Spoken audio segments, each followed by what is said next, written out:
Hello everyone, I'm Ernest Strother. And I'm Aaron Maddox. You're watching Campbell Now. This past weekend, Campbell football played against ECU in front of the largest crowd in Campbell history. Ernest Strother was there to cover it. Hello Camels, I'm your host Ernest Strother, and this is another episode of Iron Camels. This past Saturday, our Camels were down in Greenville as they took on the Pirates of ECU. Both teams were 1-1, and even though our Camels fell to a final score of 49-10, this did not tell the tale of the game. After winning the coin toss, the Camels offense got off to a quick start, led by quarterback Heisman Williams. The Camels drove down the field and were in the red zone. The Pirates would get 3 crucial stops, holding the Camels to only a field goal. 3-0 Camels. After the Pirates were able to answer with a touchdown, the Camels were able to answer back with a 61-yard TD pass from Hodge to Jalen Kelsey. Kelsey was waving at the fans, 10-7 Camels, and they would lead after the first quarter. The Camels will have over 400 yards of offense, but was stifled by 7 penalties.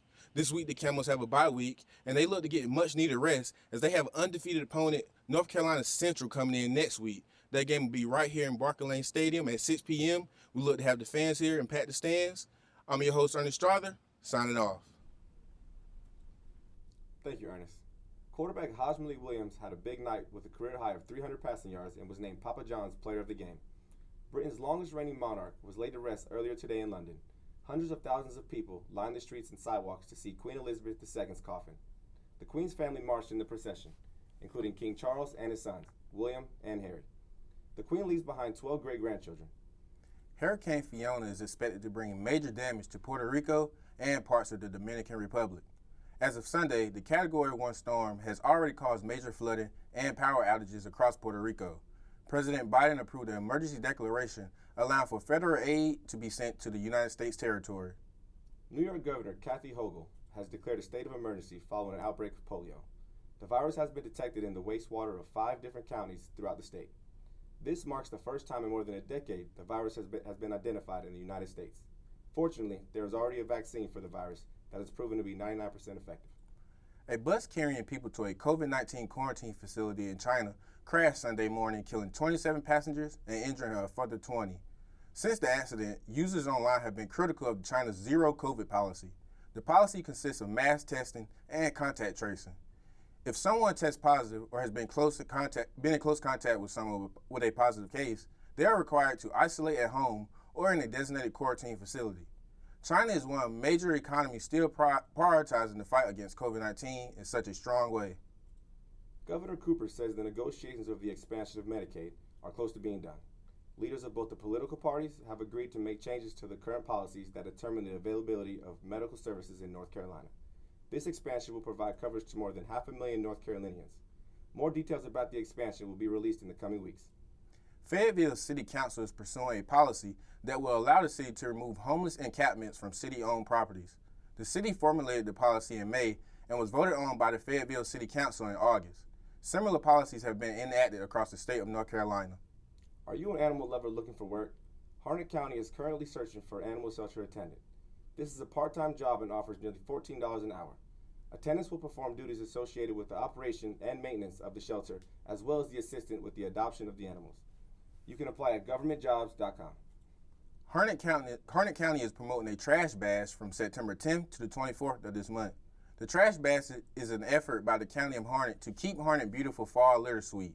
If you have the time or see any way you could help the community by volunteering some time to pick up trash or organize groups or individually, would be a great appreciated by the county.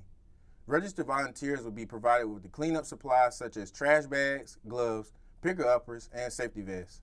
For more information, go to Harnett County's website and search for Keep Harnett Beautiful. The women's soccer team continued its win streak recently against UNC Wilmington. The Thursday night game had quite the turnout from the student body and fellow student athletes. Campbell emerged from the contest with a 2-0 win with Jessica Donald and Kaylee Backlund both tallying goals for the Camels. The team is now enjoying a 4-game winning streak. The team begins its conference schedule this week traveling to play at Radford on Wednesday at 7 p.m. The men's soccer team is hoping to get back on track following a 1-0 loss to the South Carolina Gamecocks. They are now 2-3-1 for the season. Their season continues this Wednesday when they compete against UNC Greensboro at home. A deaf student athlete in Burlington is inspiring his community through his dedication to sports.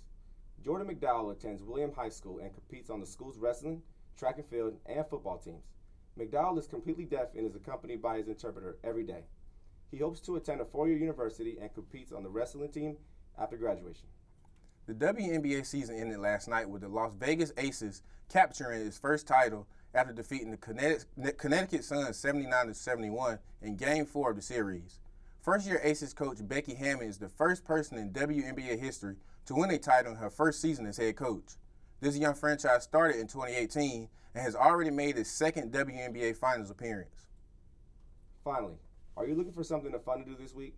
On Thursday, starting at 7 p.m., come join us in the Student Union for a glow-in-the-dark laser tag hosted by the Campus Activity Board. This is an excellent opportunity to let loose and have fun with friends, as well as make new ones. This event will be held in the ballroom upstairs from 7 to 10 p.m. This event could be the little stress relief you need for some end-of-week motivation. Thank you for tuning in. I'm Aaron Maddox. And I'm Ernest Strother. See you next week on Campbell Now.